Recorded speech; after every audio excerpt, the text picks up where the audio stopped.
Welcome back into the GSMC Sports Podcast as we are continuing to get details surrounding all of the biggest moves in free agency, including that of Klay Thompson to the Dallas Mavericks. So this broke as we were live, so we're trying to see what details we can piece together as it is developing in front of us, and we're trying to give you all the best analysis possible. Sounds like this is going to be a multi-team sign and trade that sends Klay to Dallas, and the Mavericks are going to get the Charlotte Hornets in on the action as well, sending Josh Green there, which I don't, ultimately I think that it makes sense for the Mavericks. They are sort of trying to win now as opposed to trying to continue to run this two timelines thing. We've seen them already invest so much draft capital into this current core already, that with the moves they made to get Kyrie and obviously at the trade deadline this past year. So Klay Thompson does probably fit the timeline a little bit better of 2 guaranteed years plus a player option. We'll see sort of at that point, 17 million is probably going to be about the number for Klay. So as long as he's comfortable with his role there, it'll probably be a full 3 years, but it's obviously very hard to project as things currently stand. I do like Josh Green a lot, and I specifically like the defensive intensity that he could bring, and that corner three was developing. Now, I kind of love that Charlotte's going to be able to get something in on this as well, because Josh Green, I think he's a promising player. So, a former first-round pick just within the past few years. So we are still limited on details there, but we will be sure to keep you updated if anything comes out. But Nelson has some comments as well, talking about Jokic is apparently pushing for the Nuggets to go get Russ, as in reference to Russell Westbrook. I did also see something about that. So it was Sunday, the Clippers, or it was Russell Westbrook that picked up his player option of $4 million to return to the Clippers, but the Clips are still very willing to make a move with him in, trade talks, and the Nuggets have emerged as sort of one of the top suitors for that, which would be really interesting. We did just see the Nuggets trade Reggie Jackson, who was their primary backup point guard this past year during the playoffs, and didn't necessarily have what the Nuggets needed out of him. We know that Russ has his flaws as a player, but he would be a really fun energy guy to put in that Denver system. We've talked about a number of different teams now as of late of, where Russ could end up, that he's going to make this big impact. I'm not saying it would fully swing the Nuggets' chances if Jokic ended up getting Russell Westbrook on the team, but I definitely think it would be really fun, and for content purposes, I would be rooting for that. Obviously, we'll see how that plays out. The Nuggets did just lose Kentavious Caldwell-Pope in free agency to the Orlando Magic, who brought him in on a 3-year, $66 million deal that I actually do really like for the Magic. And the Magic are a team that they're kind of up right now when you talk about the fact that Paul George, I don't know how much legitimacy was behind the reporting that George had interest in signing with the Magic, but when you talk about a Magic team that, they're this young core, they made the playoffs last year, they feel good about themselves, and they are currently at the stage where they'd like to bring in a little bit of extra talent, but the fact that there is some, at least, mutual interest, obviously, again, Paul George ends up signing with the 76ers, so we're talking hypotheticals here, but got to feel a little bit good there if you're Orlando, becoming at least a semi-free agent destination. And then you go out and you get Kentavious Caldwell-Pope, who plays really well into what the Magic need, which is shooting. And it doesn't take away by any means in terms of the identity of them being an elite defense with switchability on the perimeter. I think that he can absolutely play into that as well. So I did want to give some love to the Magic. Nelson also commented, "My glorious king is crying and sobbing in a corner right now, but at least he got his son." That's in reference to this Klay Thompson deal, where would have been nice. Nelson, one of the biggest LeBron fans you will find out there, definitely does hurt a little bit. Again, we talked earlier in the show about the possibility of him taking a pay cut. For making room for somebody else. If that doesn't happen, I think LeBron can wipe his tears away with, the max contract that he is going to be offered by the Lakers, because truthfully, I don't know if there necessarily is. Again, maybe DeMar DeRozan is that answer. I feel like they are probably going to stick with what they have for the most part. We'll see if they get involved with trade talks of Rui Hachimura and D'Angelo Russell. Russell is expected, it sounds like, to opt into his current player option, so we will see there. But some other notable moves from free agency so far. We talked about the Warriors because of Klay Thompson earlier in the show, but another big name that is leaving there is Chris Paul, who obviously held a minimal role in Golden State, but he was going to be up for a potential $30 million player option, just from the perspective of if the Warriors were trying to shop him.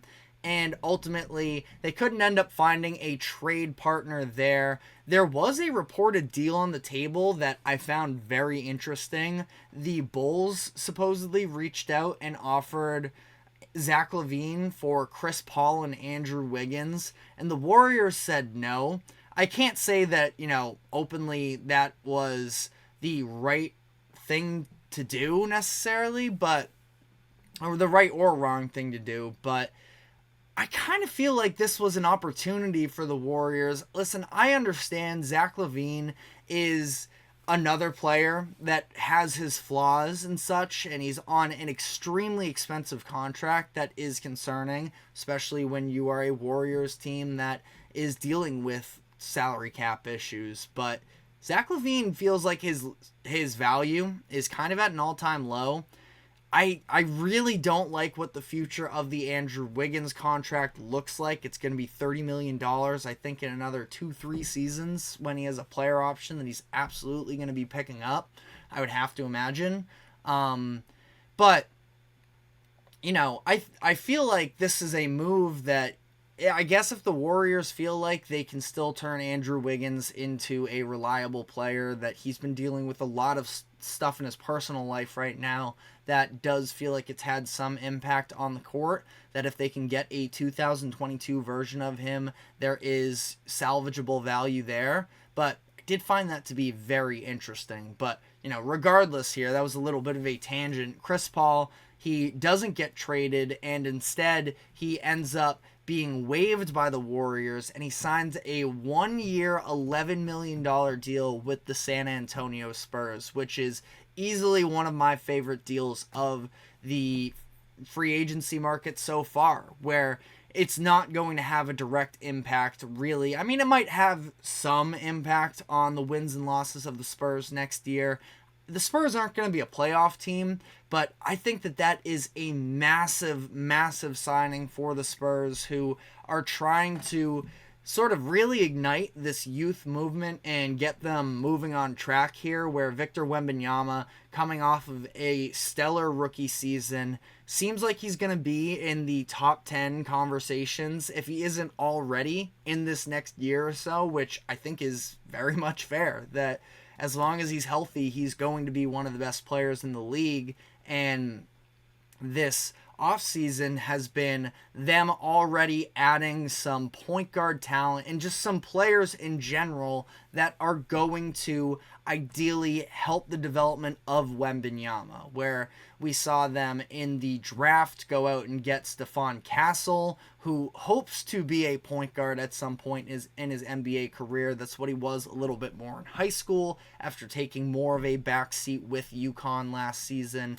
but was willing to make those sacrifices and was rewarded with a national championship and being selected fourth in the in this year's draft. They added Juan Nunez as well in the second round, a point guard out of Spain that's known as one of the better passes in this class. They still have Trey Jones, and now they bring in Chris Paul, where there's just so many more options for, ball handlers and players that can just make the right passes for Wembanyama. And with Chris Paul too, as much as it's about helping Wembanyama, he can probably have a huge impact as well on the developmental track of Castle and Nunez to put along with that. So I'm a big fan of this signing. Again, just a 1-year deal. The Spurs maybe overpay slightly in terms of the value of the contract just for the sake of getting him on the 1-year deal. They have salary cap to burn, so let's burn it and let's get somebody that is going to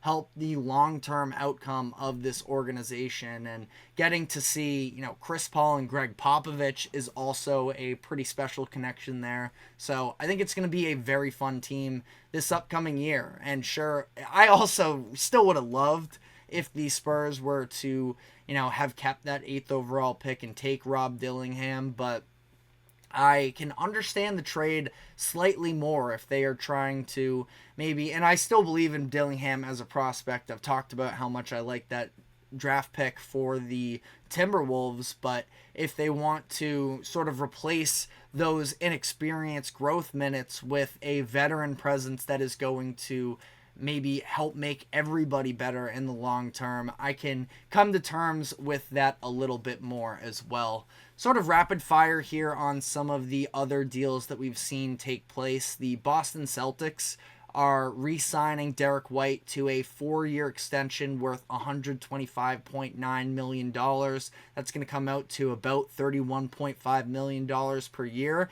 which is definitely a lot. But ultimately, the price is just continuing to go up for everybody. We just saw OG Anunoby, who is also very talented, don't get me wrong, but is somebody who hasn't necessarily, he won the 2019 championship for sure, but, durability has been a very big conversation with him and availability, and, he got $42 million per year, so Derek at 31.5, I'm not going to say it's a bargain because it's still a lot of money, but it's not this really bad looking contract either, especially when you compare it to some of the others that were just dished out, including Isaiah Hartenstein, who was given a deal from the Oklahoma City Thunder. I've seen a couple different reports surrounding the actual terms of this contract. I've seen that it's a 3-year deal, or that it is a 4-year deal that's more front heavy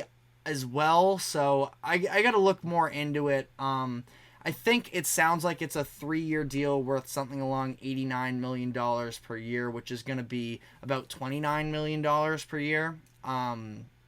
So I'll have some updates with that as we get more details around there, but I do love that deal also for the Thunder, as much as, again, it does feel a little bit expensive getting a 7-footer. The Thunder needed a go-to rebounder and maybe having some Twin Towers action, considering I think Hartenstein and Holmgren are going to be able to play alongside one another because of the fact that Holmgren does have the outside shot. Both of them can pass too, so if you talk about a lineup that could have potential elite ball movement, I'd be excited for the Thunder, who are definitely one of the front runners for the coming out of the Western Conference next year. And then there are some other deals that are thrown in there as well. You got the Pacers giving Obi Toppin an extension, the Bulls getting Patrick Williams on an extension. There is just so much to keep up with all of this. So, we're still early in this process, less than 24 hours into free agency. So we'll see all of the details continue to come out around these moves and seeing how everything plays out from here. But that is all the time we have for today. Thank you very much for tuning into the GSMC Sports Podcast. Thank you to the GSMC Sports Network for allowing us to host this show. Remember to like, follow, subscribe wherever you keep up with us, to Everybody, just a reminder to check us out on social media as well, to check out our more exclusive short content. And we are live here on the GSMC Sports Podcast every day from 2 to 3 p.m. Eastern. So we will be back then. We will see you then. Take care.